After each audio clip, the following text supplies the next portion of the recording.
वह शिक्षा गई जो बनाती थी मानव, वह शिक्षा गई जो बनाती थी मानव। कुशिक्षा का पठन हो रहा है, ये उत्थान है या पतन हो रहा है। संसार में कोई भी असफल नहीं होता है। किसी को 99% सफलता मिलती है, किसी को 90 मिलती है, किसी को 80 मिलती है। और व्यक्ति जब उस पर चलता रहता है तो एक दिन 100% सफलता मिल ही जाती है। और लोग समझते हैं अच्छा तुम्हारा रिजल्ट कैसा आया ये बताओ, तुम्हारे अंदर कितनी विनम्रता है ये नहीं पूछेंगे कभी। तुम्हारे अंदर कितना तुम सुखी रहते हो, कितना तुम प्रसन्न रहते हो, उसको कभी नहीं पूछेंगे। दुनिया रंग रंगीली है, ये दुनिया रंग रंगीली है, अंदर इसके कूड़ा करकट बाहर से चमकीली है। ये दुनिया रंग रंगीली है, कुछ नहीं है, केवल मेकअप है। बाहर का मेकअप हटाओ तो सब अंदर कूड़ा का बाड़ा है। नमस्कार, आज हमारे साथ पूज्य स्वामी परमार्थ देव जी महाराज हैं और बहुत ही इनका हमें स्नेह भी मिलता है और बहुत सारे वैसे लोगों का स्नेह मिलता है। तो पहले तो इनको मैं निरंतर आशीर्वाद मुझे मिलता है। सबसे ज्वलंत मुद्दे हैं और शायद इनकी वाणी से देश के अलग अलग हिस्सों में या देश के बाहर भी लोग मीडिया के माध्यम से सुनेंगे तो जरूर है कि जो माता पिता की समस्याएं और गंभीर समस्याएं जो होते जा रहे हैं दिन प्रतिदिन, कि बच्चे थोड़े बड़े हो जाते हैं और अब कौन सा वो कष्ट हो रहा है उसके जीवन में कि इतना मतलब कठिन वो निर्णय ले रहे हैं। खास करके मैं आईआईटी मेडिकल के सेक्टर में देश के अलग अलग हिस्सों में स्वामी जी भी अखबार के माध्यम से पढ़ने को जरूर मिला होगा कि जो बच्चे सुसाइड कर रहे हैं। तो स्वामी जी बस एक ये बहुत ही बड़ी पीड़ा है कि शिक्षकों, अभिभावकों और बच्चों और एक राष्ट्र के नाम संदेश भी कि वैसी घटनाएं आगे से न हो और ये क्यों हो रहे हैं, इसके लिए आपके विचार दर्शकों को दे देते हैं। बहुत ही ये ज्वलंत समस्या है और आपको जिस प्रकार से आपके माता पिता ने, गुरुओं ने, आपके उस सामाजिक वातावरण ने आपको जो संघर्षशील बनाया है, जिस धरातल से आप उठ करके आज देश और दुनिया के लिए एक आदर्श बने हैं, तो आपके लिए बहुत शुभकामनाएं हैं। ताकि आप कितने बच्चों का भविष्य बना रहे हैं, परमात्मा आपको और सामर्थ्य दे। सबसे बड़ी बात जो आपने पूछी है, मैं भी जब सुनता हूँ, दृष्टिपात करता हूँ उन चीज़ों पर, तो बड़ा ही जो है कारुणिक दृश्य स्पष्ट सामने नजर आता है जी। उसके पीछे कई कारण हो सकते हैं और उन कारणों का कहीं ना कहीं हम सबके ऊपर भी उत्तरदायित्व तो आता है। जिस घर परिवार में बच्चा जन्म लेता है तो प्रथम जो उत्तरदायित्व है वो उनके माता पिता का होता है। तो कहीं ना कहीं बच्चों में भी जो संस्कार जा रहे हैं, तो वो क्योंकि माता को प्रथम गुरु कहा है जी जी, माता निर्माता भवती जी जी। अब प्रश्न ये है कि वास्तव में आज की जो परिस्थितियां हैं, वो मैं सबकी बात नहीं करता हूँ, बहुत ऐसी माताएं हैं वास्तव में जिनमें जो है कौशल्या जैसा, यशोदा जैसा, जीजाबाई जैसा और भी जितने आदर्श माताएं, उनका चरित्र है, उनका शील स्वभाव है। परंतु अधिकांश यदि हम बात करें तो उन माताओं का और पिताओं का, दोनों का क्या चरित्र है, इस पर हमको निर्णय करना चाहिए, चिंतन करना चाहिए। गर्भाधान से लेकर के अंत्येष्टि तक 16 संस्कारों की जो पावनी परंपरा है, जो वैज्ञानिक परंपरा है, वो हमारी भारतीय परंपरा रही है। अन्य चीजों के लिए तो हम बहुत दिखावा करते हैं, बहुत कुछ करते हैं, लेकिन यह जो यज्ञ है संतान उत्पत्ति भी बहुत बड़ा यज्ञ है। हमारे ऋषियों ने, हमारे जो है प्राचीन परंपराओं में ये तप करके संतान उत्पत्ति करते थे। तप का मतलब अपने इंद्रियों पर, अपने मन पर, अपने स्वभाव पर, यदि किसी संतान का निर्माण करना है, उसको जन्म देना है, तो आह्वान करते थे कि मेरे कोख में दिव्य संतान आए, दिव्य जो है आत्मा आए, ताकि मैं उस संतान को पुत्र के रूप में या पुत्री के रूप में यशस्वी बना पाऊं। ऐसे कितने लोग हैं दिव्य, बहुत सारे संसार में, हमारे भारतवर्ष में आदर्शों की कमी नहीं है जी। लेकिन कभी कोई ऐसा करता है क्या? जो करते हैं उनको मिलता है, अच्छी संतानें मिलती हैं। खेल खेल में पता नहीं कैसी कैसी जो है, जब बिगड़े विचार हमारे मस्तिष्क में भरे हैं, जब हमारे जो है जोर जबरदस्ती में सारे कार्य हो रहे हैं जी। मैं कड़वी बात बोल रहा हूँ, जोर जबरदस्ती में जब गर्भाधान संस्कार हो रहे हैं या खींचतान में हो रहे हैं, तो वही कुंठा उस संतान में जाएगा जी। ये तो बहुत बड़ी बात है। गर्भाधान संस्कार के बाद भी यदि गर्भ में बच्चा है, संतान है, तो जो माँ देखेगी, जो माँ बोलेगी, जो माँ विचार करेगी, वही उस बच्चे के अंदर जाएगा। कितनी हमारी ऐसी माताएं हैं कि वो घुट घुट करके जीती हैं। उनके मन में कितनी बार आता है कि मैं आत्महत्या कर लूं, बच्चा कोख में पल रहा है और उनके मन में आ रहा है कि मैं आत्महत्या कर लूंगी, मैं मर जाऊंगी, मैं ये करूंगी, वो करूंगी। तो वो जो संस्कार है वो वहीं जा रहा है और उसका फिर वो परिणाम बाद में आता है, जिसको कोई संकोच नहीं। ये हमारी परंपरा थी। अभिमन्यु भी गर्भावस्था में जब था, तो चक्रव्यूह रचना का जो कार्य हुआ उसको जब सुनाया तो उन्होंने भी सुना जी। कोई भी एक कोई कथा बताइए जिसमें हमारे किसी युवक ने, युवती ने, जो प्राचीन काल में या वैदिक काल में किसी ने आत्महत्या की हो। ना, ऐसा तो सुनने को बिल्कुल, हाँ, ये तो चीज नहीं है। क्यों? क्योंकि ऐसा संस्कार कभी था ही नहीं हमारी भारतीय परंपरा में, ये कभी नहीं था। कितने लोगों ने कितने संघर्ष झेले, वीर वीरांगनाओं ने। यदि हम जो है मुगल कालीन बात करें, अंग्रेजों के शासन की बात करें, कितना अत्याचार हुआ हमारे लोगों के साथ, बोटी बोटी काट दी। वीर बंदा बैरागी को उसके बच्चे का ही कलेजा खिलाया गया। छोटे छोटे लोगों को जो है कितनी यातनाएं दी गई, लेकिन कभी किसी ने आत्महत्या नहीं, क्योंकि ऐसा विचार, क्योंकि इस जीवन का जो महत्व है, इसके विषय में हमारे पूर्वजों ने हमको बहुत शिक्षा दी है। हम आज जो भी कर रहे हैं, किसके लिए कर रहे हैं? बच्चा भी पैदा कर रहे हैं, किसलिए? बच्चा बड़ा हो जाएगा, बहुत धनवान बनेगा, बलवान बनेगा और मेरा नाम रोशन करेगा, ये हम करते हैं। और जब वो किसी कारणवश नहीं हो पाता, तो हम ही उसको टार्चर करना शुरू कर देते हैं। माता पिता ही उसको आज बहुत ऐसे, आपने जो प्रश्न उठाया है, आप तो इस जगत से जुड़े, शिक्षा जगत से, तो कोटा और जो है राजस्थान कोटा तो पूरे भारत में प्रसिद्ध है जी। बिल्कुल बिल्कुल, कि हर वर्ष पता नहीं कितने बच्चों की जो है जाने जाती है ऐसे। बिल्कुल बिल्कुल, वही सबसे बड़ी पीड़ा। और तो उन बच्चों को सुसंस्कार देना माता पिता का प्रथम कर्तव्य है। कोई भी कुचेष्टा माता पिता बच्चों के सामने ना करे, क्योंकि उसका सीधा प्रभाव उसके बच्चे के मस्तिष्क पर जाता है। इस बात को समझना चाहिए। अब आगे हम बढ़ते हैं। जब बच्चा जन्म ले लेता है, पहले क्या होता था, बच्चे ने जन्म ले लिया तो ये जब संयुक्त परिवार होता था, तो दादी भी इसमें सहयोग कर रही है, दादा भी सहयोग कर रहा है, माता भी कर रही है, पिता भी कर रहे हैं, चाचा भी कर रहे, चाची भी कर रही। बच्चा कब बड़ा हो गया, किसी के ऊपर कोई बोझ नहीं पड़ा और बच्चों के जो है मस्तिष्क में इतनी सारी सूचनाएं आ जाती थी उसको कि कोई कुंठा का प्रश्न ही नहीं था। और बड़ा हो जाता था बच्चा, तो कभी नानी के यहाँ चला गया, 10 दिन 15 दिन घूम रहा है, कोई चिंता नहीं। कभी दीदी के यहाँ गया, कभी मौसी के यहाँ गया, तो वहां का भी संस्कार परिपक्व उसको बना रहा है।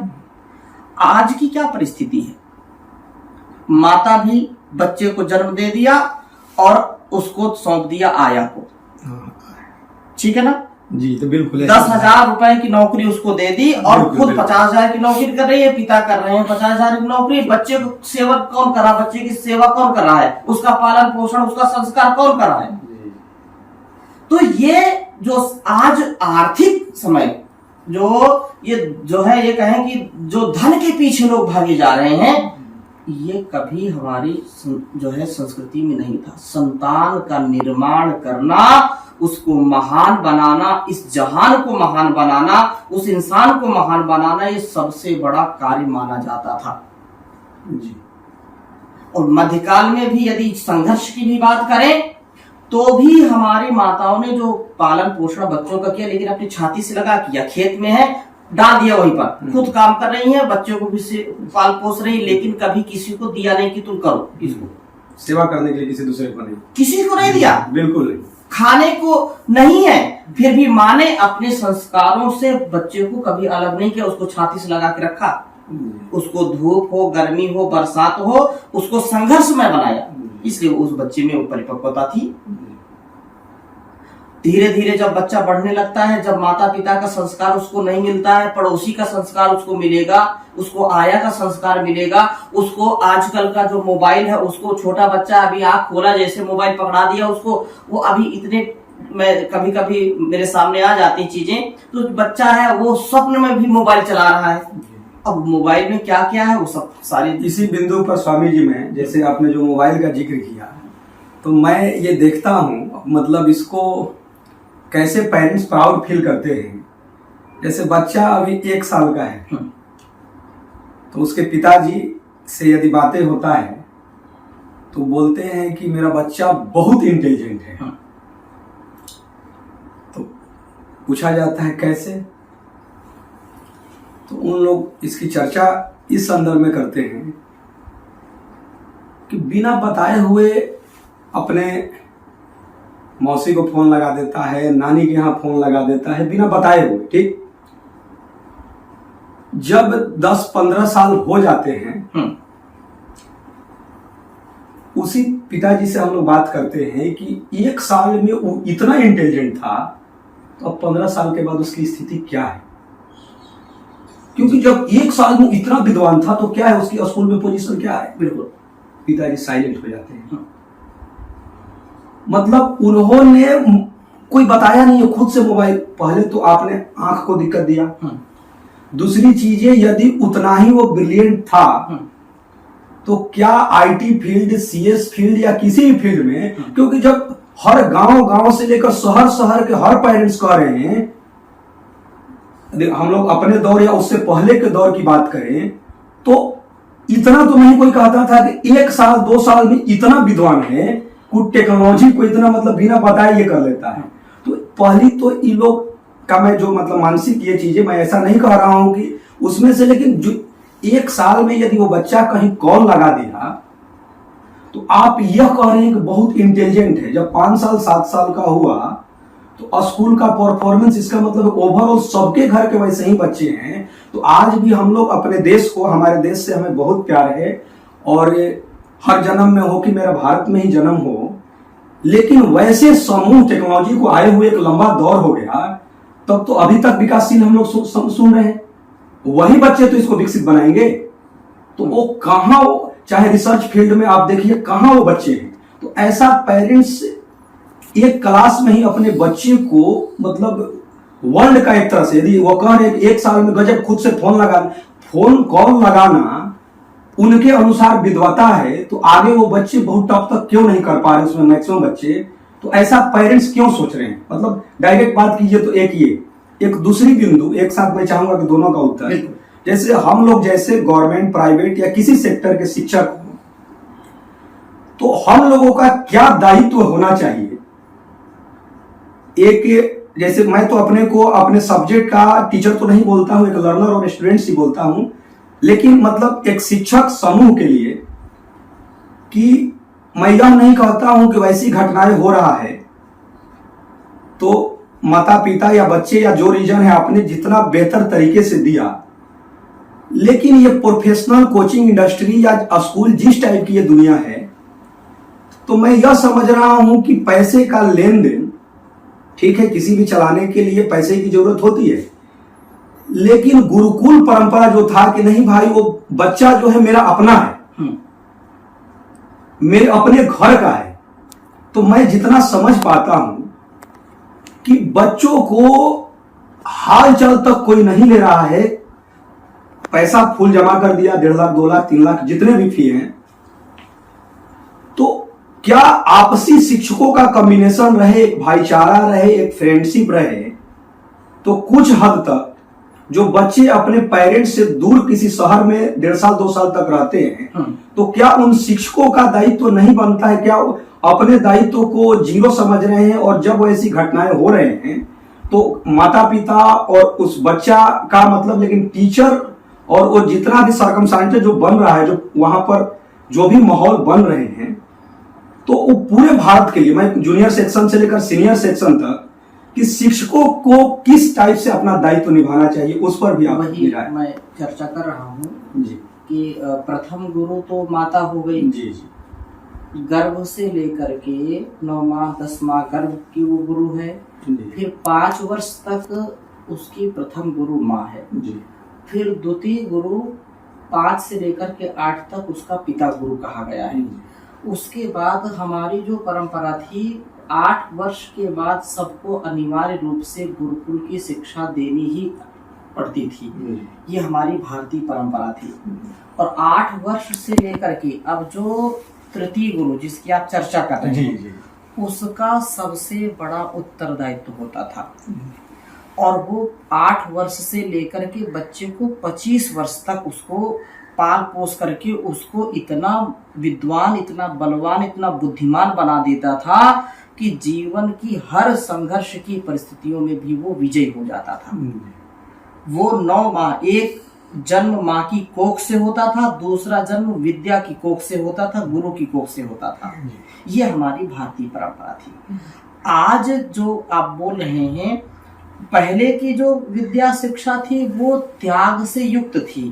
वो व्यक्ति निर्माण, चरित्र निर्माण, समाज निर्माण, राष्ट्र निर्माण को ध्यान में रख करके उसका निर्माण किया जाता था कि इस व्यक्तित्व को मैं गढ़ रहा हूं, ये समाज के लिए क्या करेगा, ये राष्ट्र के लिए क्या करेगा, ये विश्व के लिए कैसा बनेगा, उस चीज को ध्यान में रख करके किया जाता था। आज की जो परिस्थितियां हैं, उस व्यक्ति का व्यक्तिगत उत्थान कितना होगा, कितना ये पैसा कमाएगा, कितना इसका नेम फेम होगा, कितनी आजकल की मार्केटिंग कहाँ क्या चल रहा, उसको ध्यान में रख करके लोग काम कर रहे हैं। अगर वो अच्छा इंजीनियर नहीं बन पाया तो फेल हो गया जीवन से। अगर वो अच्छा डॉक्टर नहीं बन पाया तो सारी पढ़ाई चौपट हो गई, उसका जीवन निरर्थक हो गया। एक अच्छा प्रोफेसर नहीं बन पाया तो उसको हम फेल मान लेते हैं कि कुछ नहीं कर पाया। हमारी संस्कृति ऐसी कभी नहीं थी। गुरु ऐसा उसको पढ़ाते थे, उसको ऐसा गढ़ते थे कि तुम्हारे लिए अनंत संभावनाएं हैं। तुम एक अच्छे वैज्ञानिक बन सकते हो, तुम एक अच्छे योद्धा बन सकते हो, तुम एक अच्छे चिकित्सक बन सकते हो, तुम्हारे अंदर एक अच्छा जो है शिक्षक भी विद्यमान है। As you wish, as you like, तुम जो चाहो करो, तुम्हारे लिए सारा संसार बिल्कुल खुला मैदान है, जो तुम जिधर चाहो उधर जाओ। अच्छा, कुछ भी नहीं बन पाए तो कम से कम तुम एक अच्छे इंसान बनो। ये हमारी गुरुकुली परंपरा थी कि तुम कुछ भी ना बनो तो कम से कम एक अच्छे इंसान तो हो ही, अच्छे इंसान तो बनो ही, जिससे तुम अपने देश, संस्कृति, समाज, घर परिवार की सेवा करो, जिससे तुम अपने जीवन का उत्कर्ष करो। आज की जो परिभाषाएं बिल्कुल विपरीत हैं कि यदि तुमने 5 वर्ष जो है इंजीनियरिंग की पढ़ाई की, तुमने 5 वर्ष जो है डॉक्टरी की पढ़ाई की और तुम कुछ नहीं कर पाए, नौकरी नहीं तुमको मिली तो तुम फेल माने गए कि तुम कुछ नहीं किया। ये हमारी संस्कृति नहीं थी। अगर 1 महीने, 1 साल, 1 क्षण भी यदि गुरु के पास कोई गया और उसने कुछ पा लिया तो जीवन उसका सफल हो जाता था। क्यों? क्योंकि गुरु वाक्य को ब्रह्म वाक्य समझता था। और गुरु भी ऐसे होते थे कि जैसा आपने कहा कि वो जो है उसके उत्कर्ष के लिए सब कुछ अपना भी निछावर कर देते थे निस्वार्थ भाव से। तो कहीं ना कहीं आज जो शिक्षा है उसमें गुरुओं का भी बड़ा उत्तरदायित्व है कि वो अब पैसे तो उनको मिल ही रहे हैं, और आप जैसे लोग तो पैसे का भी परवाह नहीं करते कि निर्माण हो संसार में, समाज में इनकी प्रतिष्ठा, बच्चे पढ़े आगे बढ़े। लेकिन कुछ लोग हैं कि पैसा भी मिलता है, लेकिन उनको ये जरूर जीवन में चाहिए कि उनको जो है नैतिक शिक्षा है उसके लिए भी प्रेरित करें। माता पिता से लेकर के, घर परिवार से लेकर के, गुरु से लेकर के, बड़ों से लेकर के, बड़ों का उत्तरदायित्व है कि उनको जीवन इस भौतिक संसार की उन्नति के लिए तो बहुत प्रेरित करते हैं। अगर इसमें फेल हो गए तो कम से कम आत्मिक उन्नति तो कर ले। आत्मिक ज्ञान सर्वोपरि है। आत्म ज्ञान विहीन जो व्यक्ति होता है, मतलब जिसको खुद पर विश्वास नहीं है, जिसको आत्मविश्वास नहीं है, जिसको जो है अपने संस्कारों पर, अपने जीवन पर, अपने स्वभाव पर विश्वास नहीं है, दूसरों पर विश्वास करके धोखा ही खाएगा। क्योंकि दुनिया दुखी करने के लिए बैठी है। सुख तो अपने अंदर है, उत्थान अपने अंदर है। इसलिए संसार का कोई भी व्यक्ति तब तक सफल नहीं हो सकता है जब तक वो अपने आप को नहीं पहचानता। सबसे बड़ी बात यह कि अपने आप को, सबसे बड़ी बात अपने आप को पहचानना। मैं हूँ कौन। जितने भी लोगों ने, चाहे कितने भी बड़े लोग हुए हों, लेकिन उनके अंदर आत्मविश्वास था, ये मैं कर सकता हूँ, इसको करूंगा, तो उन्होंने किया। और जो व्यक्ति आज जो बच्चे सुसाइड कर लेते हैं, तो वो इस बात को नहीं समझते कि उनके अंदर शक्ति क्या छिपी है, उनका महत्व कितना है, इस जीवन का महत्व कितना है, उस परमात्मा ने इस जीवन को दिया है तो कितना महत्व। अरे चींटी, हाथी, मतलब एंड से लेकर के एलिफेंट तक, हाथी, घोड़ा, कीड़ा मकोड़ा कभी आत्महत्या करता है क्या? ये बहुत बड़ी बात है। तो इतनी शिक्षा तो उनको भी है ना जी। वो भी, हर छोटी सी चींटी भी अपने जीवन रक्षा के लिए, चाहे वो आग हो, पानी हो, वो इतना तो उसको क्या, मतलब हमारी बुद्धि चींटी से भी गैर गुजरी है क्या? गधे से भी ज्यादा हमारे जो है संस्कार। कभी उन लोगों को आत्महत्या कोई सुना ही नहीं है, और वो भरसक प्रयास करते हैं। हाँ जी है? जीना, मतलब कैसे चींटी है, आग है तो उससे बचना वो चाहती है, हाँ, और बचती है जी। तो मतलब पशु पक्षियों को भी इस बात का नैसर्गिक ज्ञान है, नेचुरल है, उनकी प्रकृति नेचर है कि वो अपने जीवन को उस परमात्मा, वो कितना भी कीट पतंग हो, नाली का कीड़ा भी जी। उसको भी जीवन रक्षा चाहिए, वो भी जीना चाहता है। वो नहीं कर मैं तो सड़ रहा हूँ, मर जाऊं, मैं आत्महत्या कर लूं, ऐसा कभी नहीं। और देखिए, एक बात सबसे बड़ी मैं बताता हूँ कि हमारे जो ऋषि मुनियों ने बताया है, और बात सत्य है कि जीवन की समस्याओं का समाधान उनको डट कर के मुकाबला करने में है। आत्महत्या करना बुज़दिलों का काम है, कायरों का काम है। इस आत्महत्या करने से जीवन की समस्याओं का समाधान होगा, ऐसा होता नहीं है। पहली बात तो आत्महत्या कोई मतलब होती ही नहीं। इस शरीर की हत्या हम कर लेते हैं, फिर आत्मा दूसरे जाएगी, दूसरे शरीर में जाएगी, तो आत्मा की तो हत्या होती ही नहीं कभी। नैनम छिन्दन्ति शस्त्राणि नैनम दहति पावका न चैनम क्लेद्यन्त्यापो न शोषयति मारुतः। आत्मा की हत्या तो कभी कोई कर ही नहीं सकता, ना इसको कोई काट सकता है, ना कोई जला सकता है, ना इसको कोई गीला कर सकता है, ना कोई सुखा सकता है। ये आत्मा तो शाश्वत है। हम शरीर को जो है क्षत विक्षत कर लेते हैं, शरीर को नष्ट कर लेते हैं, और हाँ, उसको, क्योंकि कोई भी व्यक्ति कार्य करता है, नशेड़ी भी नशा करता है, तो उस समय उसको उसमें सुख नजर आता है। कोई आत्महत्या करता है तो लगता है कि नहीं, इसमें ही सुख है, सब झंझट से कम फुर्सत मिल जाएगी, ऐसा वो सोचता है। लेकिन ऐसा होता नहीं, क्योंकि आज जो उसने कदम उठाया है वो आगे जाकर के उसके लिए अभिशाप बनेगा। वो कभी शांति से नहीं रह सकता है। एक तो दूसरों को भी अशांत कर दिया, घर परिवार को दुखी कर दिया, ठीक है ना, और वो स्वयं भी कभी शांति से, आनंद से कहीं भी नहीं रह सकता है। इसलिए मैं निवेदन करूंगा कि माता पिता को भी इस पर जागरूक होना चाहिए, गुरु को भी जागरूक होना चाहिए, और ऐसी जो शैक्षणिक संस्थाएं हैं जो है उसको ट्रेनिंग देती हैं, उसको आगे बढ़ाने का प्रयास करती हैं, तो उनको भी यह जरूर बात बतानी चाहिए। और जो एक परस्परता का संबंध है, मैत्री भाव गुरुजनों के बीच में हो, एक मर्यादा में हो, और उसमें भी योग का, अनुष्ठान का, ध्यान का, ऋषि परंपरा का, जो है गौरव होना चाहिए। मैं बहुत ही जो है विनम्र भाव से इस बात को कह रहा हूं कि आज की जो परिस्थितियां हैं, लोगों में यद्यपि परिवर्तन काफी हुआ है, फिर भी कुछ संकीर्ण विचारधारा के लोग ऐसे हैं जो अपनी जो ऋषि परंपरा है उसको हे समझते हैं। ध्यान की बात करो तो उनको लगता है कि हम जो है बहुत जो है पुरानी बात हम कर रहे हैं, ये आज की बात नहीं है। जबकि पूरी दुनिया आज ध्यान की ओर आ रही है, योग की ओर रही है, यज्ञ की ओर आ रही है, आयुर्वेद की ओर आ रही है, और कहीं ना कहीं इसके ह्रास से, इसके पतन से मानवीय पतन आरंभ हुआ है। छोटे छोटे बच्चों को भी गुरुकुलों में, हमारे यहाँ पतंजलि गुरुकुलम, छोटे छोटे बच्चे सुबह 4 बजे उठ जाते, ठंडी हो, गर्मी हो, बरसात हो, 4-5 बजे बिल्कुल उनको कोई पीटने वाला काम यहाँ बिल्कुल नहीं है, वो स्वस्फूर्त है। और इतने इतने बच्चे हैं, उनको 6-7वीं कक्षा पहुंचते पहुंचते उनको गीता, उपनिषद, रामायण सब याद हो जाता है, और वो तपस्वी है।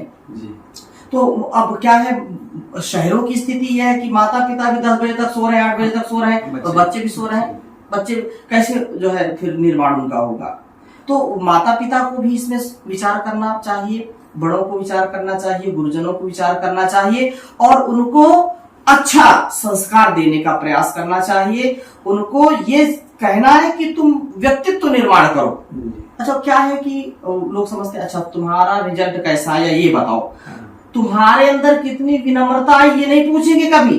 तुम्हारे अंदर कितना तुम सुखी रहते हो, कितना तुम प्रसन्न रहते हो, उसको कभी नहीं पूछेंगे। कितने % मार्क्स आए जरूर पूछेंगे। हाँ, कितना % मार्क्स आया, तुम्हारा कितने जो है कौन से स्थिति पर आ गए, और नहीं आए तो नाराजगी है। कभी ये भी पूछना चाहिए कि तुम्हारा आंतरिक जो है उत्थान कितना हो रहा है, तुम कितना अपने आप को समझ पा रहे हो, कितना तुम शांत रहते हो, कितना तुम आनंदित रहते हो, तुमको इस संसार का जो आकर्षण है वो खींचता तो नहीं अपनी ओर। पहले हमारे ऋषि मुनि बड़े बुजुर्ग ये पूछते थे, क्या अभी क्या हाल चाल है? जी हाँ, क्या हाल चाल है? ये हाल और चाल जी है। क्या हाल माने तुम्हारी स्थिति क्या है? स्थिति मतलब स्था गति निवृत्तो, स्था माने ठहरना, तुम्हारे जीवन में ठहराव कितना आया। चाल क्या है? तुम्हारी जो गति है, प्रगति है, तुम्हारा जो चाल चलन है, तुम्हारा जो चरित्र है, ठीक ठाक है कि नहीं है? ये पूर्वजों का दिया हुआ, कभी भी कोई मिलता था तो क्या हाल चाल जी। काम धाम ठीक चल रहा है जी। काम और धाम, काम माने जो हमारा कर्म है, जो हमारा स्वकर्तव्य है। तुम अपने कर्तव्य पर, तुम एक पिता हो, एक पति हो, एक भाई हो, बेटा हो, गुरु हो, तो तुम्हारा काम ठीक चल रहा है, अपने कर्तव्य का ठीक ठीक पालन कर रहे हो कि नहीं कर रहे हो? और धाम कैसा तुम्हारा? धाम 2 है, एक उस परम धाम परमात्मा का, अंदर का तुम्हारा धाम कैसा है, और एक घर परिवार में सुख शांति है कि नहीं, धाम सब ठीक ठाक चल रहा है कि नहीं। ये वह शिक्षा गई जो बनाती थी मानव, वह शिक्षा गई जो बनाती थी मानव, कुशिक्षा का पठन हो रहा है। ये उत्थान है या पतन हो रहा है। करो त्याग तुम हम भरे जेब अपनी, करो त्याग तुम हम भरे जेब अपनी, ये जनहित का कैसा दमन हो रहा है। ये उत्थान है या पतन हो रहा है। बगावत खुली कर रहे देशद्रोही, बगावत खुली कर रहे देशद्रोही, तबाह उल्लुओं से चमन हो रहा है। ये उत्थान है या पतन हो रहा है। भवन बन रहे हैं, गबन हो रहा है। तो हम उत्थान किसको समझते हैं कि बहुत बड़ी बड़ी बिल्डिंगें हम बना ले, बहुत बड़ा जो है हमारे पास आलीशान बंगला हो जाए, नौकर चाकर हो जाए, गाड़ी हो जाए, सुबह शाम जो है लोग सलूट करने वाले मिले, ये इसको हम अपनी प्रसिद्धि, अपना जो है सक्सेस जीवन का मानते हैं। ये जबकि है नहीं। ये है, लेकिन अंदर की अशांति खो करके बाहर की जो है चमक दमक है उसको नहीं। हमारे ऋषियों ने कभी भी जो है निर्धनता को प्रश्रय नहीं दिया, कभी उन्होंने दीनहीन बनकर के जीने को प्रश्रय नहीं दिया कि तुम फकीर बने रहो। हमारी संस्कृति तो कहती है कि यह तो अभ्युदय निश्रेयस सिद्धि सधर्म, यह तो अभ्युदय निश्रेयस सिद्धि सधर्म। वो धर्म क्या है? धर्म वो है जिससे हम भौतिक उन्नति में भी सबसे आगे रहे, विकास से युक्त हो जीवन हमारा, शरीर से लेकर के हमारा घर परिवार संसार तक, और आंतरिक भी शांति हो, निश्रेयस, जिससे मुक्ति का द्वार खुलता हो। तो अभ्युदय और निश्रेयस दोनों चीजों को साथ साथ लेकर के उन्नति हो। वयम श्याम पतयो रेणाम, हम ईश्वर से प्रार्थना करते हैं, प्रभु हमको धन ऐश्वर्यों का स्वामी बनाओ। अब धन ऐश्वर्यों का स्वामी जब होंगे हम, तो हम अपनी भी और संसार की सेवा कर सकेंगे ना। दीनहीनता नहीं। लोगों ने बाद में ये क्योंकि मध्यकाल में बहुत ही तोड़ फोड़ हुई, बहुत सारी चीजें हुई, जिसके कारण लोगों ने आज, अगर हम उदाहरण देते हैं पतंजलि योगपीठ का, तो परम पूज्य गुरुदेव स्वामी जी महाराज योग ऋषि जिन्होंने देश दुनिया को जगाया, दुनिया तक है। एक सन्यासी ऐसा भी हो सकता है क्या कि दूसरों को अध्यात्म का भी पाठ पढ़ा रहा है, उसको आर्थिक समृद्धि का भी पाठ पढ़ा रहा है, उसको स्वदेशी का भी पाठ पढ़ा रहा है, उसको ऋषि मुनियों के वेद की जान से भी जोड़ रहा है, संस्कृति की भी रक्षा, संस्कारों की भी रक्षा। तो परम पूज्य स्वामी जी महाराज जो इस समय इतना विराट कार्य कर रहे हैं, ये एक युग धर्म है, युग धर्म है। क्योंकि लोगों ने कि नहीं सन्यासी को पैसे की क्या जरूरत है, सन्यासी पैसे क्या करेगा। लेकिन आज लाखों लोगों को एक नई दिशा देना, करोड़ों लोगों को योग आयुर्वेद से जोड़ना और इतनी दीन दुखियों की सेवा करना कैसे आएगा। तो ऋषियों ने, आचार्य चाणक्य ने कहा, सुख का मूल क्या है? सुख से मूलम धर्म, सुख का मूल धर्म है। लेकिन उसके आगे भी कहा, धर्म से मूलम अर्थ, धर्म का मूल अर्थ है। अर्थ नहीं तो सब अनर्थ है, व्यर्थ है। इसलिए धर्म कैसे चलता है? अर्थ से चलता है। सुख से मूलम धर्म, धर्म से मूलम अर्थ, अर्थ से मूलम राज्यम, राज्य से मूलम विनयम, विनय से मूलम वृद्धोपसेवा, वृद्धोपसेवया विज्ञानम, विज्ञानेन जितात्मा भवति, जितात्मा सर्वैः स्वसंपद्यते। मतलब वो एक बहुत बड़ा जो है एक विजन और मिशन, जिससे आत्मोन्नति से राष्ट्र उन्नति, विश्व उन्नति, आत्मनो मोक्षार्थम जगत हिताय च। अंतिम मैं बात कहूंगा कि जीवन केवल पैसा कमाने के लिए नहीं है, जीवन केवल भोग करने के लिए नहीं है, जीवन केवल बड़े ऊंचे पद पर पहुंचने के लिए नहीं है।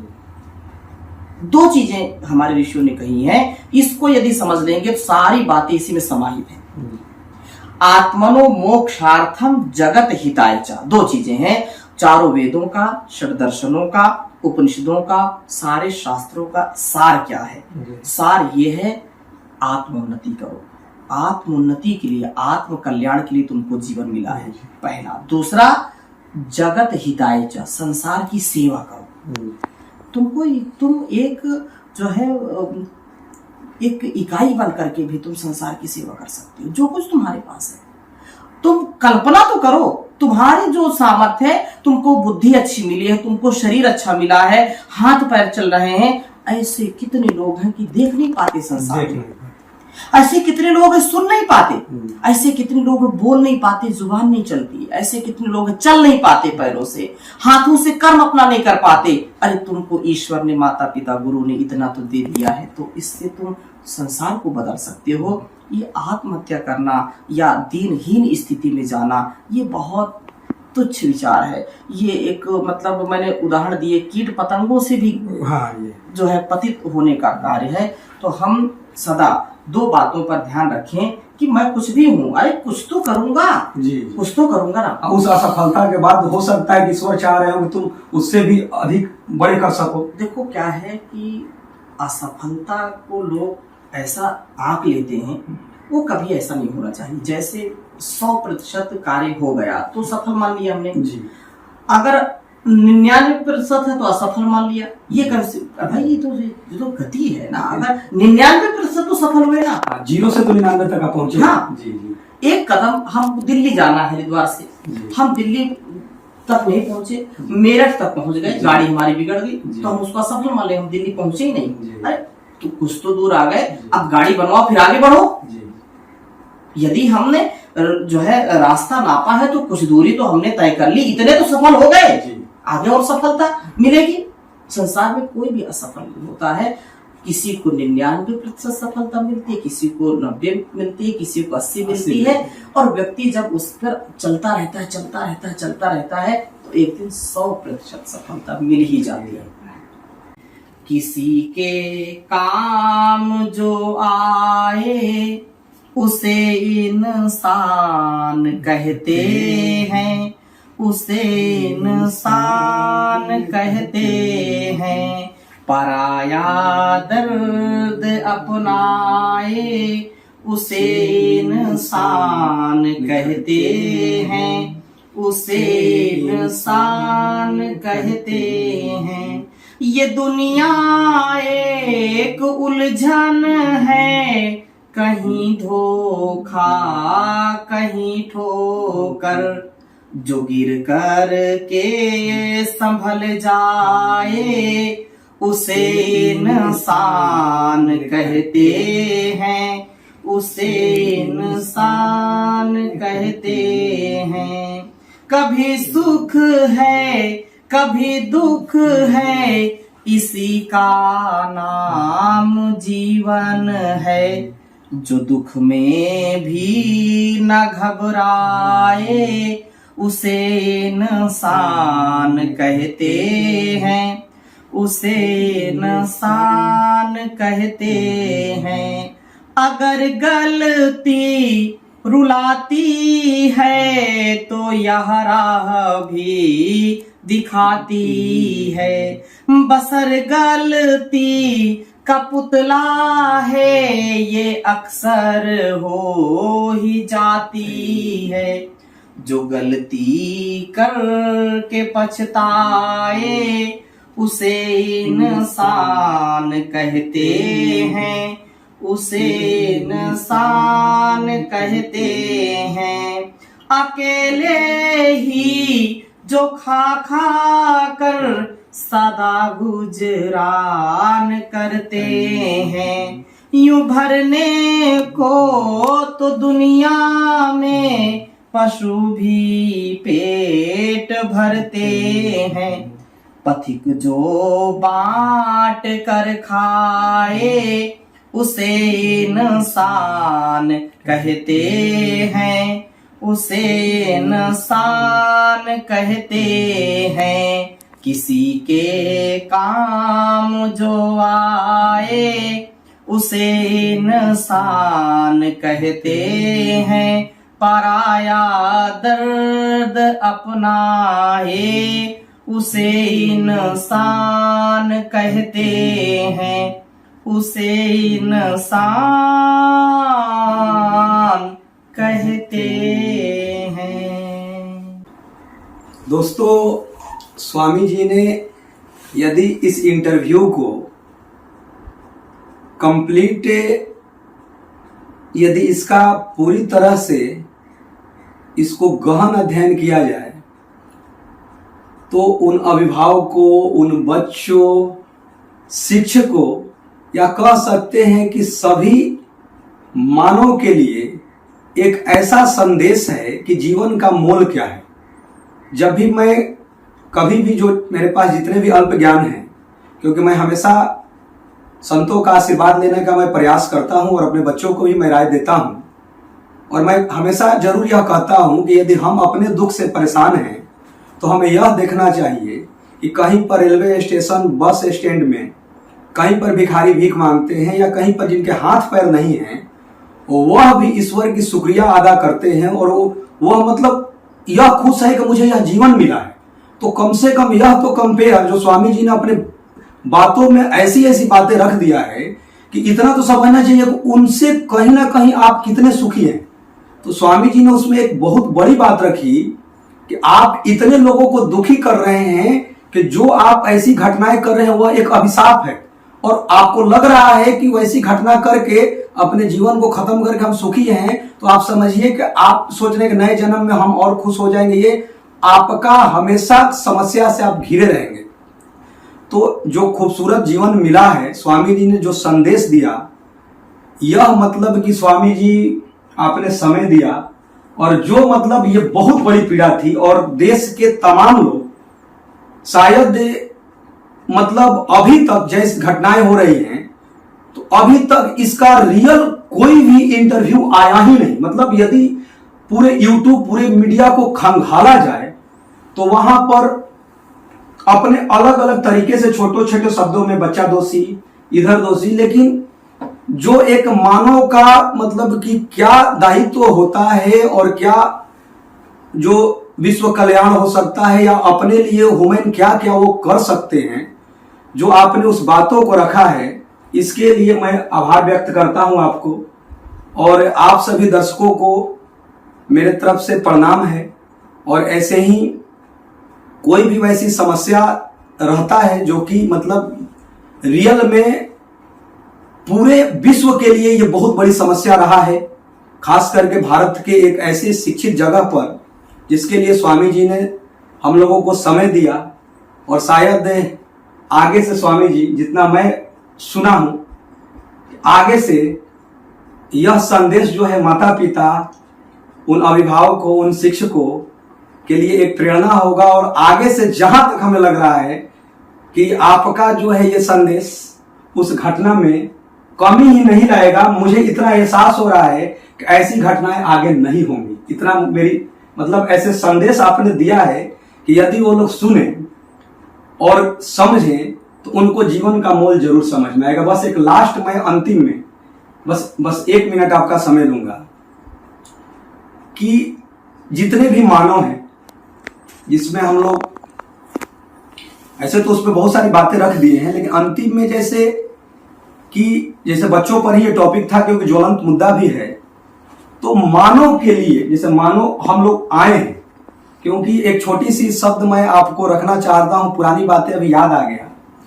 पहली बार जब हमें स्वामी जी का आशीर्वाद मिला था, तो मतलब यदि आप लोग भी सुनेंगे, क्योंकि इस चीजों को कई लोग अपना हम लोग भी परिचय देते हैं, उसके बाद से तो मैं नहीं देता हूं, लेकिन अभी इसलिए मैं बोल रहा हूं क्योंकि जब हम लोग परिचय देते हैं तो यह बोलते हैं कि मेरा जन्म यहां हुआ है, मेरा गांव यह है। मतलब जब मैं पहली बार, आज भी ये मेरे यहां हिट कर जाते हैं कि स्वामी जी ने ये बोला था कि इस शरीर का जन्म यहां हुआ है। हम लोग क्या बोलते थे, मेरा जन्म यहां हुआ है। इन्होंने बोला था कि मेरे इस शरीर का जन्म यहां हुआ है। तो मतलब विश्व कल्याण के लिए मानव जो है, इंसान है, वो इंसान का कुछ ना कुछ दायित्व लेकर ही यहां आए हैं। तो एक छोटे शब्दों में ही कि इंसान जो है, जो भी मान लीजिए हम गलती कर रहे हैं, कोई क्राइम कर दी, उसको मालूम है कि यह सही नहीं है, वह मालूम है कि वो उसका मर्डर कर दिया, वह उसको मालूम है कि कहीं ना कहीं भाई से भाई का, जब छोटा से वो बड़ा हुआ तो कहीं ना कहीं आपसी प्रेम था, बंटवारा हुआ, वहां तक अब कितना सही है गलत है। उसके बाद इस टाइप का वो उसके बारे में किसी पड़ोसी से बोल रहा है, जैसा लग रहा है कि वो उसका कुछ है ही नहीं, मतलब उसमें इनफाइनाइट कमियां हैं, वो भी उसको बोल रहा है। तो आखिर हम कर क्या रहे हैं? जब दोस्त दोस्त के प्रति नहीं है, भाई भाई के प्रति नहीं है, तो ये हम लोग जैसे मतलब एक छोटा सा हम एग्जांपल देंगे कि हमको स्कूल में पढ़ाया जाता है कि ये ट्रैफिक का नियम है, और हम इंजीनियर डॉक्टर भी बन गए, लेकिन हम ही ट्रैफिक के नियम को क्यों पालन नहीं करते हैं? तो वो शिक्षा जो है, वो किताबों की शिक्षा यहां तक क्यों नहीं पहुंच रहा है? आखिर जितने भी ट्रैफिक के नियम, मतलब बहुत सारे एग्जांपल हैं ऐसे, बस एक छोटा सा मैं कि हमको जब पढ़ाया गया स्कूल में तो हम ही ट्रैफिक के नियम का पालन क्यों नहीं करते हैं? तो ऐसे आप पूरी समावेश को समझ चुके होंगे कि एक साथ में जी बहुत सारे मतलब बातों को मैं रख दिया कि उन तक आप क्या कहना चाहेंगे? बहुत बड़ी बात है। पिछली वाली बात को फिर मैं जो बच्चों का जो आत्महत्या का विषय है उसमें एक बात और जोड़ करके फिर आपकी बात का उत्तर देता हूँ जी कि माता पिता और जो संस्थान जहाँ पढ़ रहे हैं तो वहाँ पर जो मैंने निवेदन किया कि जो हमारी ऋषि परंपरा है उसको जरूर आत्मसात करें। जी बात हिंदू मुस्लिम सिख ईसाई की नहीं है, बौद्ध की नहीं है, जैन की नहीं है, लेकिन जिस विद्या को जिस विज्ञान को आज सारे संसार के बड़े से बड़े वैज्ञानिक बड़े से बड़े डॉक्टर्स मानते हैं और विशेषकर कोरोना काल के बाद विशेषकर तो उस योग विद्या को जो हमारी प्राचीन विद्या है, ये कोई हिंदू मुस्लिम सिख ईसाई की बात नहीं है भाई। दाल चावल ये हिंदू खाएगा, ये मुस्लिम खाएगा, ये सिख खाएगा, ऐसा कहीं लिखा है क्या? बिल्कुल बिल्कुल। ये जो है फल ये मुस्लिम के लिए, ये सिख के लिए है क्या? ये आग और पानी हवा कहीं लिखा है क्या? लेकिन ये जो संकुचित विचार कुछ लोगों का है उसको तोड़ना चाहिए। और कोरोना आया कोई भेदभाव किया क्या कि नहीं मैं मुस्लिम के यहाँ जाऊंगा हिंदू के यहाँ नहीं जाऊंगा, मैं स्त्री के कोरोना जो है मैं लग जाऊंगा पुरुष को नहीं लगूंगा, बच्चों के पास जाऊंगा बड़ों के पास नहीं जाऊंगा, बूढ़े के पास जाऊंगा नौजवान के पास नहीं जाऊंगा, कोई भेदभाव किया क्या? कहने का आशा ये है कि बीमारी जो बुराई है वो भेदभाव नहीं करती, सबके पास चली जाती है, लेकिन हम भेदभाव करते हैं इसलिए परेशान होते हैं। बिना भेदभाव के जो हमारी परंपरा है योग की, यज्ञ की, आयुर्वेद की, सात्विक आहार, सात्विक विचार, सात्विक व्यवहार, ये भारत की पहचान रही है। इसको खुद घर में पालन करें और बच्चों को भी कराएं जहां भी हो, तो इससे भी बहुत बड़ा परिवर्तन आएगा। दूसरी बात जो आपने कही है कि हम उपदेश तो करते हैं लेकिन उसको स्वयं पालन में नहीं लाते। हम जो है कथावाचक बन जाते हैं, भगवान राम की कथा कहते हैं लेकिन हम खुद अपने भाई से मुकदमेबाजी करे बैठे हैं। ठीक है ना जी। हम जो है बड़े अफसर हैं जी। हम जो है क्राइम को दूर करने वाले हैं जी। लेकिन हम खुद क्राइम के सबसे बड़े जो है जी अधिष्ठाता बने बैठे। हाँ, घर में आपसी है तो वो भी तो एक प्रकार का क्राइम है। तो इसका कारण क्या है? इसका कारण ये है कि हम अपनी कर्म फल व्यवस्था को नहीं जानते हैं जी। ये सबसे बड़ा कारण है। अपने स्वकर्तव्य का स्वधर्म का पालन करना नहीं जानते हैं। याद रखना चाहिए कि आज मैंने जो बीज बोया है वो फल कल अवश्य देगा। बोया पेड़ बबूल का तो आम कहाँ से हो गया।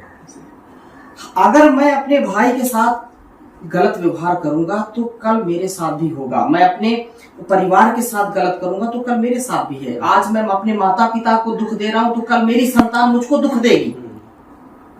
आज मैं समाज को धोखा दे रहा हूं तो कहीं ना कहीं समाज मुझको कल दुख देगा ही देगा। ये अटल नियम है। यद मनसा मनुते तद वाचा वदति, यद वाचा वदति तद कर्मणा करोति, यद कर्मणा करोति तद अभिसंपत्त्यते। व्यक्ति जैसा मन से विचार करेगा वैसा ही बोलेगा और जैसा बोलेगा वैसा वो करेगा, जैसा करेगा वैसा उसका संस्कार बन जाएगा। तो हम जो भी कार्य कर रहे हैं मतलब कर्म कर रहे हैं मन से करें। हम बैठे हैं हम मन में कुछ दूसरा विचार कर रहे हैं उसका भी लेखा जोखा चल रहा है। जैसे हम एक एक रुपए जोड़ करके बैंक बैलेंस करते हैं, हमारे द्वारा कर्म का भी बैंक बैलेंस होता है और उसका परिणाम हमको भोगना ही पड़ेगा। पाप करेंगे तो पाप का दंड मिलेगा, पुण्य करेंगे तो पुण्य का फल मिलेगा, आज नहीं तो कल। ये बिल्कुल श्योर है। ये एक कहते हैं कि अवश्यमेव भोक्तव्यम कृतम कर्म शुभाशुभम न भुक्तम क्षीयते कर्म जन्म कोटि शतैरपि। याद रखना चाहिए कि हम मन में भी किसी का बुरा चाहते हैं, किसी का भला चाहते हैं, वो भी लिख रहा है। हम समझते हैं कि जो है श्रीवास्तव जी कुछ समझ नहीं रहे हमारी बात को, मन में हम कुछ भी इनके लिए विचार कर रहे हैं ना। वो जो वाइब्रेशन है, जो हमारा भाव है ना, वो पहुंचेगा, इस वातावरण को दूषित करेगा, इस वातावरण को अच्छा करेगा, जैसा जो है पॉजिटिव अथवा निगेटिव। उसके साथ साथ ईश्वर के जो कैमरे हैं ना, मैंने अभी थोड़ी देर पहले चर्चा की है कि हम सब एक बड़ा अभिनय कर रहे हैं। ये पूरा संसार नाट्यशाला है, ये रंगमंच है और अपने अपने अभिनय कर रहे हैं, एक्टिंग कर रहे हैं। यहाँ का जो है, जो फिल्म बनाने वाला क्या होता है, उसको क्या बोलते हैं, प्रोड्यूसर। हाँ, वो तो पैसा लगाता है, डायरेक्टर प्रोड्यूसर जो भी है। जी। वो हो सकता है सीन को काट दे, नहीं ये नहीं करना, हाँ, ये नहीं कट, फिर से बैक करो। और कुछ चीजें हैं कि वहां कैमरा नहीं पहुंचता, कैमरा ऑफ किया कि नहीं कर दिया, काट दिया, ये कर दिया, वो कर दिया, इसके कैमरे ऑफ हो जाते हैं, खराब हो जाते हैं। और हम कहीं जाते हैं तो बड़े बड़े मॉल में, बड़े बड़े संस्थान में तो लिखा होता है सावधान आप कैमरे की निगरानी में, गिरफ्त में। हम सावधान हो जाते हैं, कोई कुछ चेष्टा नहीं करते। उसके कैमरे हमारे अंदर भी लगे हैं और 24 घंटे उसके कैमरे हाई लेवल के कैमरे हैं, वो कभी बंद होते नहीं। वो हमारा सारा कर्म का लेखा जोखा रखते हैं, चाहे दिन में करो, रात्रि में करो, चाहे सागर की गहराई में अंदर जाकर करो, चाहे आकाश में पाप करियाओ, पुण्य करियाओ, सब उसको पता है। उसकी नजर से कोई बच नहीं सकता है। फल अवश्य मिलेगा, अवश्य में भोक्तव्यम, कृतम कर्म शुभाशुभम, जो शुभ किया है, अशुभ किया है, उसका परिणाम भोगना ही पड़ेगा। कई बार लोग अरे वो तो खूब पाप करता है, उसको तो खूब पैसे मिलते हैं, वो बड़ा जो है लग्जरी गाड़ी में घूम रहा है। अरे वो आज घूम रहा है, कल उसकी क्या स्थिति होगी वो पता आपको भी नहीं है। नहीं, बिल्कुल ठीक है ना। अच्छा, वो हो सकता है बाहर से तुमको बहुत अच्छा दिखाई पड़े, लेकिन अंदर से जा करके देखो, नींद नहीं आती उसको, दुखी है वो जी। तो बाहर की जो चमकीली चीजें हैं, दुनिया रंग रंगीली है, ये दुनिया रंग रंगीली है, अंदर इसके कूड़ा करकट, बाहर से चमकीली है, ये दुनिया रंग रंगीली है। कुछ नहीं है, केवल मेकअप है, बाहर का मेकअप हटाओ तो सब अंदर कूड़ा कबाड़ा है।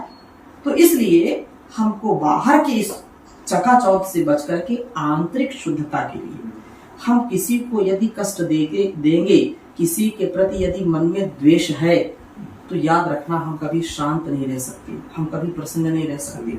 हमने किसी को सुख दिया है, जाने अनजाने किसी भूखे को भोजन कराया है, निर्धन को धन दिया है, नंगे को वस्त्र दिया है, प्यासे को पानी दिया है, हम भले ही भूखे हों, प्यासे हों, खूब प्रसन्न रहेंगे। क्यों? क्योंकि हमने उसका खाना नहीं छीना, हमने उसकी थाली नहीं छीनी, हमने अपनी थाली उसको दे दी है।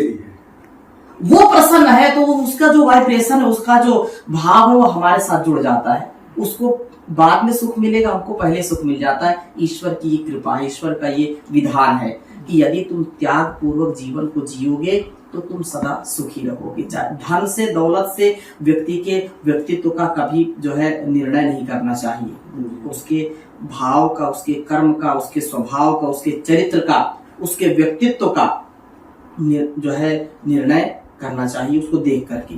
तो मैं यही कहूंगा कि आज की जो परिस्थितियां हैं उनमें हम अपने कर्मों को वरीयता दें।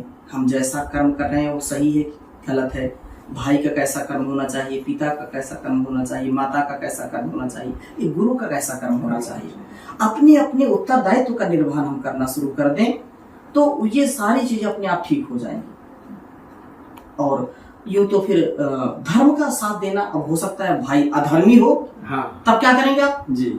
मैं तो धर्म के साथ चलना चाहता हूँ लेकिन भाई अधर्मी है, तो फिर उसको क्या करोगे? फिर वो जैसा उसका जीवन वो अपना चलाएगा, लेकिन अपनी ओर से हम पूरा प्रयास करें। कहीं बहुत बार ऐसा होता है कि भाई तो राम जैसा व्यवहार करता है, लेकिन दूसरा जो उसका भाई है, बड़ा हो या छोटा, वो रावण जैसा व्यवहार करता है, तो वो क्या करे बेचारा? उसमें क्या कर सकता है? तो इसलिए वो जितना सहन कर सकता है उतना सहन करे, बाकी आनंद के साथ जिए। बहुत नेक विचार आप लोगों तक लाने का मुझे सौभाग्य मिला। मैं मैथमेटिक्स गुरु आर के श्रीवास्तव, ऐसे ही आप लोगों को कोई भी ऐसे मुद्दा रहेंगे तो प्रयास रहेगा कि आप तक वो संदेश पहुंचे। तो स्वामी जी आपको बार बार प्रणाम है, धन्यवाद।